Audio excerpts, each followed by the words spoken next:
Halo Sobat Brimob dimanapun berada.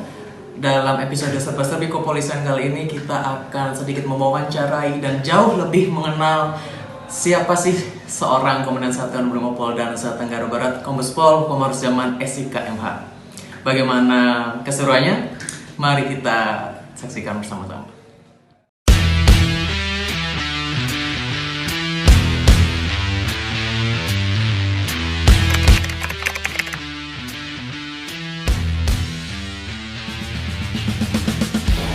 Baik, terima kasih. Jadi kalau cerita masa kecil, saya terlahir di Jakarta. Itu tahun 80-an sudah berada di Jakarta Utara. Kemudian keluarga saya, orang tua itu dulu dosen di bidang ilmu pelayaran. Kalau ibu saya dulu, saya 5 bersaudara. Saya putra keempat, jadi 5 bersaudara ini semuanya laki. Saya anak yang keempat. Jadi kehidupan kami di tahun 80 di Jakarta Utara pada masa itu memang saya masih teringat bagaimana sulitnya orang tua untuk menghidupi kami berlima, laki-laki semua. Masih ingat juga kalau ibu goreng telur itu dadar dibelahnya 5, karena anaknya 5. Jadi masa-masa sulit kami menjalani, tapi alhamdulillah Allah memberikan rezekinya pasti. Kemudian juga sampai saat ini semuanya bisa mendapatkan karir dan pekerjaan yang baik putra putri orang tua kami.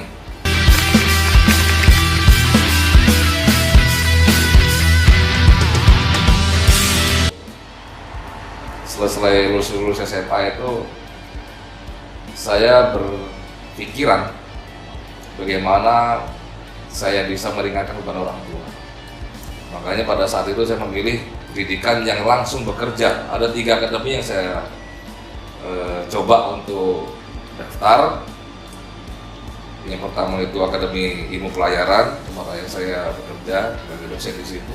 Kemudian PLP Curug penerbangan saat itu, dan yang terakhir adalah Akabri pada tahun 93 saat itu. Ini pilihan terakhir? Iya, Akabri itu pilihan saya terakhir. Karena pengennya kan ngikutin jejak orang tua sebagai pelaut kan. Jadi setelah mendaftar, saya ikuti tes semuanya, itu yang mendapat panggilan pertama adalah Akabri. Ya, alhamdulillah lulus. Akabri lulus duluan. Saya sholat istiqoroh dan mohon doa sama ibu juga untuk menentukan pilihan kan, karena yang ini belum pengumuman, yang 2 lagi nih. Akhirnya saya ambil Akabri.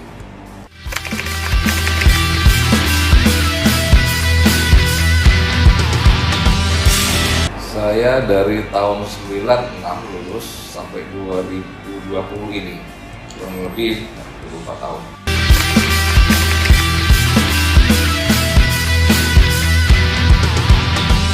Kalau bicara Brimob, ini mungkin memang sudah pilihan. Dan perlu saya sampaikan di sini, pada saat itu angkatan saya, angkatan 96, yang pengen masuk Brimob lebih dari 100. Karena pada saat itu ditanya oleh Dankor yang hadir pada saat itu di Semarang, siapa yang mau masuk Brimob, yang angkat tangan mungkin lebih dari 100 kan gitu. Namun kuota mungkin saat itu untuk pendidikan Brimob itu yang diambil hanya 30 orang. Brimob memang dilatih keras, namun semua yang saya jalani dari awal PAMA sampai PAMA saat ini, pastinya dari bujang sampai berkeluarga itu semuanya bisa berjalan dengan baik ya. Dari awal saya dengan anggota itu merasa satu keluarga. Jadi kalau sudah kita sama-sama merasa satu keluarga, semua pekerjaan Brimob ini insya Allah semuanya bisa kita selesaikan. Kemudian kita ini kan perwira muda saat itu, mungkin sama dengan anggota-anggota yang pada saat masa validasi ini kan banyak anggota muda juga. Namun kita dididik untuk lebih dewasa dari mereka, karena kita harus memimpin mereka. Jadi pola kepemimpinan yang saya laksanakan yang pertama adalah saya selaku saudara mereka, saya selaku kakak mereka, saya juga bisa berlaku selaku adik mereka, dan saya juga bisa berlaku sebagai seorang komandan. Jadi intinya kita memiliki kesatuan ini tidak sendiri, dari unsur anggota yang terendah sampai yang tertinggi, kita harus punya tanggung jawab untuk menjaga nama kesatuan. Itu yang saya laksanakan selama tugas, dan memang pada tahun 97 selesai Daspa Brimob, masa validasi Brimob ini kan pemekaran Brimob saat itu, dan dibentuk kompi-kompi khusus.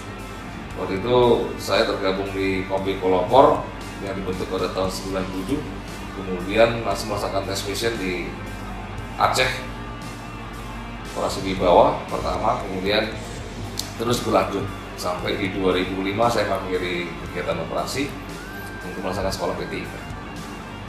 Jadi memang bagi saya di Brimob sangat luar biasa ya, meskipun kita dibilang sulit, tapi saya tetap senang di situ. Karena apa? Semua kesulitan kalau kita berkumpul kemudian kita buat senang, saya rasa kesulitan itu tidak ada masalah. Karena pasti semua orang juga punya kesulitan, kan gitu.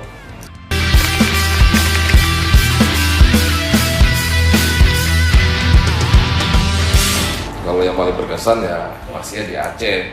Kenapa? Yang pertama, karena saya. Atau apakah di sana ada sesuatu begitu? Kalau yang pertama memang kebetulan juga saya dapat jodoh ibu itu orang Aceh. Oh, okay. Itu yang pertama ya. Yeah. Tapi di lain itu tugas yang cukup berkesan dan sampai sekarang ini selalu saya pikir terus, itu saya kehilangan anggota terbaik saya saat itu Di Aceh. di Aceh. Jadi namanya almarhum Praitno. Almarhum ini adalah ajudan saya saat itu. Jadi memang waktu itu kompi kami diberi tugas sebagai pasukan yang disebar untuk menyangga pasukan lain, karena kita waktu itu sudah melaksanakan pendidikan pelopor ya, menyangga pasukan lain untuk membackup wilayah-wilayah posek-posek. Dan saat itu kebetulan di Brimob itu yang kesan pertama di Aceh. Dan memang sampai saat ini ada barang-barang almarhum yang masih saya simpan untuk meneruskan istilahnya amal pahalanya ya. Kita doakan mungkin itu yang bisa saya berikan buat almarhum. Kemudian tugas kedua yang berkesan itu di Ambon. Di Ambon saya saat itu Kapolres, dan sangat luar biasa sinergitas kita dengan saudara kita TNI. Karena tidak ada kata lain bahwa pilar terkuat saat ini yang bisa menyelesaikan permasalahan di negara kesatuan Republik Indonesia hanya TNI dan Polri. Jadi semua kegiatan apapun saya tidak pernah underestimate pada saat itu di Ambon. Mau razia, mau patroli, mau penggerebekan, dan memang saat itu di beberapa wilayah pasti terjadi beberapa konflik antar negeri. Jadi setiap ada kegiatan unsur TNI pasti saya libatkan, dan yang menolong saya saat kejadian di satu negeri saat itu di Mangala Morela itu juga unsur TNI. Jadi saat itu kita menangkap seorang pelaku penembakan malam warga, namun terjadi penghadangan dan sempat saya termasuk 2 orang personil Brimob kena bom saat itu, dan yang menolong saya untuk masuk ke dalam adalah saudara kita TNI. Dan ini memang sangat luar biasa, dan saya lihat di Nusa Tenggara Barat juga seperti itu. Saudara-saudara kita TNI dengan Brimob hubungannya sangat baik, sangat solid, dan mudah-mudahan ini tetap bisa berlanjut, karena tugas kita tidak berhenti sampai di sini saja, permasalahan masyarakat khususnya di sini. Pastinya ada tugas lain yang kita harus persiapkan. Yang penting kita harus kuat TNI dan Polri. Tugas terakhir yang paling berkesan, ini ada satu lagi, Jakarta. Jadi saat OMB kemarin, mungkin saya udah pernah cerita kepada anggota juga. Operasi Mata Berata yang kemarin 2018 sampai 2019, saya melihat langsung bagaimana Komandan Korbrimob kita ini, Pak Anang Irfano, memimpin langsung pasukan untuk melakukan pembubaran massa. Beliau memimpin bersama dan pas pelopor dan pas gegana, membawa anggota, kemudian alhamdulillah permasalahan kejadian menjelang pelantikan presiden kemarin berjalan dengan sukses dan tidak terlalu larut. Jadi tuntas, cepat, dengan di bawah komando langsung Bapak dan Korbrimob kita. Jadi itu memang teladan yang sangat baik bagi kita semua, bahwa tidak usah seorang pemimpin itu ragu-ragu turun ke lapangan bersama anggota. Kalau perlu dia di depan, dia harus di depan.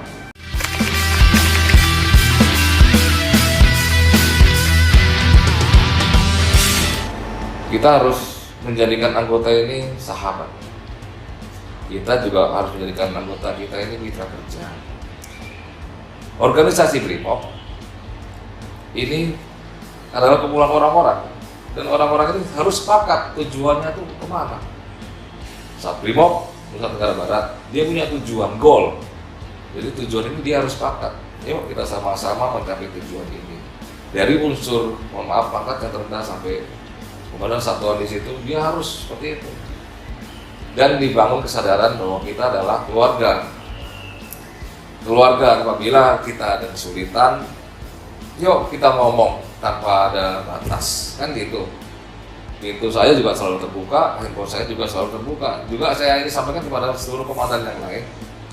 Kalau ada permasalahan anggota yang langsung disampaikan pada pimpinan juga harus segera ditindaklanjuti. Karena anggota ini juga sama. Kadang-kadang dia malu, sungkan, segan kan gitu kepada komandannya. Ya, kita buat mereka bisa terbuka sama kita. Makanya saya harus sering juga melaksanakan kegiatan-kegiatan non formal, misalnya kumpul sama-sama anggota, duduk sama-sama anggota, karena di saat seperti itu anggota lebih terbuka sama kita. Itu saya laksanakan sejak lama. Jadi ibaratnya kalau kita duduk saja, anggota sudah tahu kemarin belum makan ya. Jadi dia otomatis sudah tahu. Sama dengan kemarin kepada anggota. Kenapa kamu? Pikir apa? Kan gitu akhirnya kita tanya. Jadi menjadikan anggota atau anak seperti keluarga. Ya. kerja. Karena keluarga ini kan dia merasa mempunyai.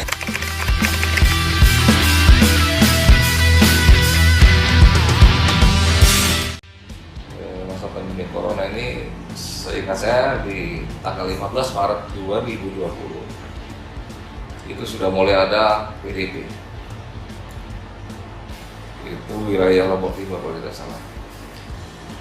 Jadi di Amanusa 2 penanganan COVID-19 jelas di Renpon itu bahwa Brimob adalah terlibat dalam bantuan operasi dan subsatgas pencegahan. Jadi bagaimana sesuai dengan petunjuk Komandan Korbrimob Polri, Brimob ini harus membantu wilayah khususnya dalam penanganan penyebaran COVID. Pada saat itu serentak kita setiap hari melaksanakan kegiatan penyemprotan disinfektan, juga himbauan-himbauan kepada masyarakat terkait mencegah penyebaran virus corona ini, COVID-19. Baik kegiatan penyemprotan, patroli himbauan, kemudian juga yang sekarang ini sering kita laksanakan adalah bakti sosial kepada masyarakat. Jadi memang kita harus menyadari betul masyarakat khususnya di Nusa Tenggara Barat ini akibat dampak COVID-19, kita harus lebih empati kepada masyarakat. Kita langkah-langkahnya kegiatan kemarin sudah dilaksanakan adalah kalau penyemprotan sudah sesuai subsatgas ya, kemudian patroli biologis, yang humanis, berbagai masker lain-lain. Yang berdampak kepada masyarakat saat ini adalah pemberian bantuan sembako misalnya, kemudian pemberian sedekah. Biasanya jajaran juga tiap Jumat ada pemberian sedekah ke masyarakat, juga pondok-pondok pesantren, dan ini juga tidak lepas dari dukungan Polda. Polda sudah membackup juga beras kepada kita untuk distribusi, dan memang sudah disebarkan kepada masyarakat yang terdampak akibat COVID-19.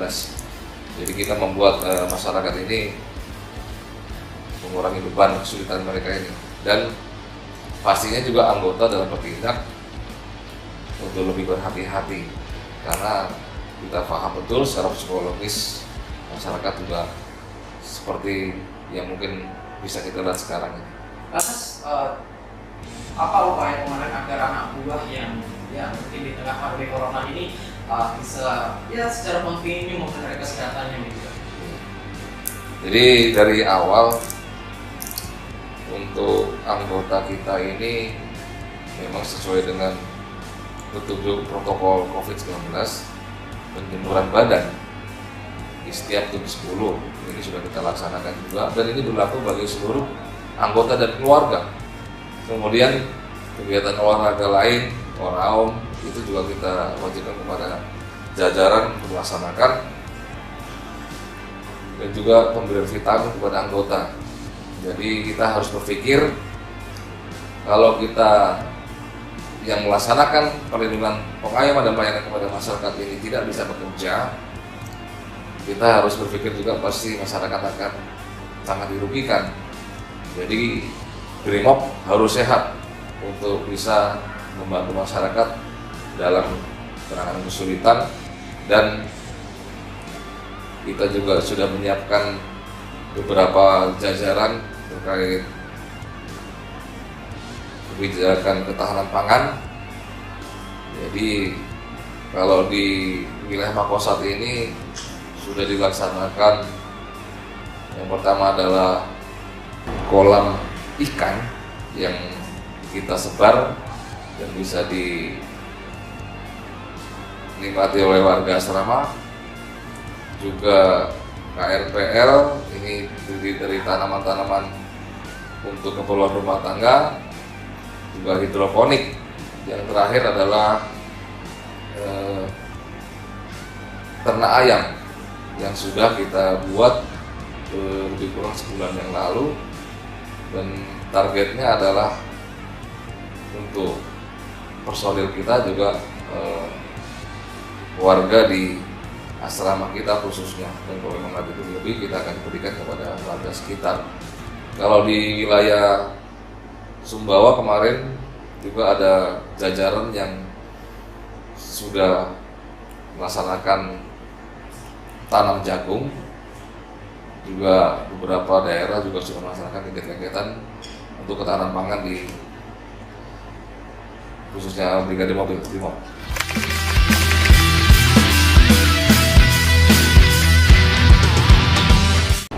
Alhamdulillah untuk sampai saat ini situasi di wilayah Polda Nusa Tenggara Barat cenderung kondusif. Nah, ini tidak lepas dari yang pertama pastinya peran Bapak Kapolda kita. Bapak Kapolda kita ini sangat intens turun ke masyarakat. Juga seluruh satuan fungsi yang ada di Polda, termasuk Brimob. Jadi Brimob juga memang sampai saat ini, sebelum pandemi COVID pun, sebelum terjadi wabah corona ini, sudah banyak melakukan kegiatan-kegiatan yang bersentuhan dengan masyarakat.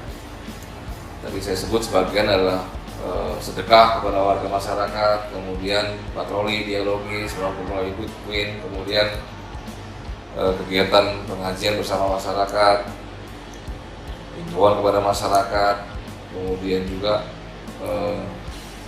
sambang pada tokoh. Dan kadang-kadang juga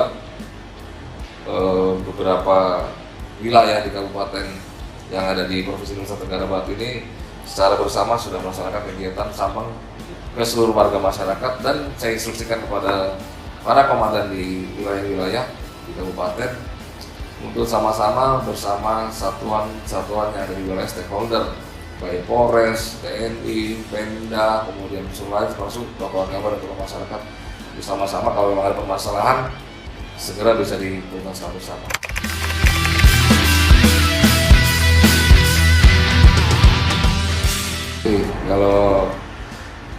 bagian nasi ini memang sudah berjalan 3 bulan. Akhir bulan Maret. Itu dengan penggelaran dapur lapangan di 4 titik. Karena kita melihat kondisi masyarakat pasca munculnya wabah corona ini, semua aktivitas masyarakat berhenti. Dan kita sadari betul kesulitan yang akan dialami masyarakat. Jadi berdasarkan perintah dari Bapak Kapolda, juga tujuh dari Danper Brimob saat itu, penggelaran dapur dimaksimalkan di beberapa wilayah terdampak COVID. Kita membuat 4 dapur lapangan saat itu, kemudian bersama unsur TNI dari Batalion Satya Wira Yuda, juga unsur dari Babin Kamtipas, Babinsa, dan unsur Koramil ini terlibat dalam kegiatan dapur lapangan, juga dari unsur Polda dan Polres. Jadi secara serentak kita laksanakan masak. Itu kemarin bisa kita distribusikan setiap hari 3.250 bungkus nasi. Ya meskipun masakan sekedarnya, tapi saya rasa itu sangat cukup membantu masyarakat untuk menghadapi kesulitan khususnya dalam wabah COVID ini.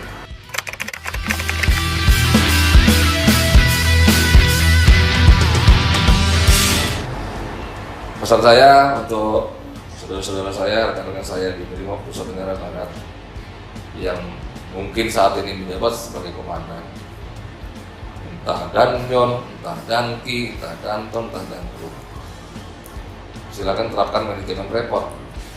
Kenapa kita bilang manajemen repot? Kalau anggota mau berhasil, misal contohnya dia terampil dalam bongkar senjata, dia harus mau repot-repot nantikan anggota untuk latihan. Jadi repot terus. Kemudian contoh lain, bagaimana anggota bisa menangani unjuk rasa sesuai SOP. Ya, dia harus repot untuk melatih anggota PHH, kan gitu. Jadi silakan para komandan, banyak kesempatan yang bisa diberikan kepada anggota. Dan bagi anggota,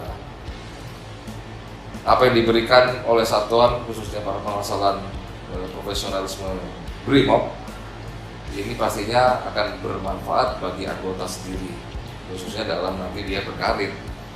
Kemudian kalau ada kesempatan penugasan, ambil penugasan itu. Karena saya juga merasakan semakin kita terasah di medan operasi, di medan tugas, jadi insting kita ini hidup. Insting dan naluri kita yang mungkin tanpa sadar kita bisa merasakan itu pada saat di daerah aman. Jadi kesempatan kita di Brimob ini hanya beberapa puluh tahun saja, berikan yang terbaik buat satuan Brimob kita ini, juga pastinya akan bermanfaat bagi keluarga. Yang terakhir juga, teruslah berbuat kebaikan buat masyarakat, karena itu menjadi ladang ibadah kita dan menjadi catatan pahala pastinya untuk bekal kita nanti apabila sudah melaksanakan tugas di Brimob. Gitu aja. Mari kita sama-sama bangun channel ini dengan cara kalian like, subscribe, komen, and share ke teman-teman kalian agar kita semua dapat manfaat dari channel ini. Sampai jumpa di episode selanjutnya. Bye!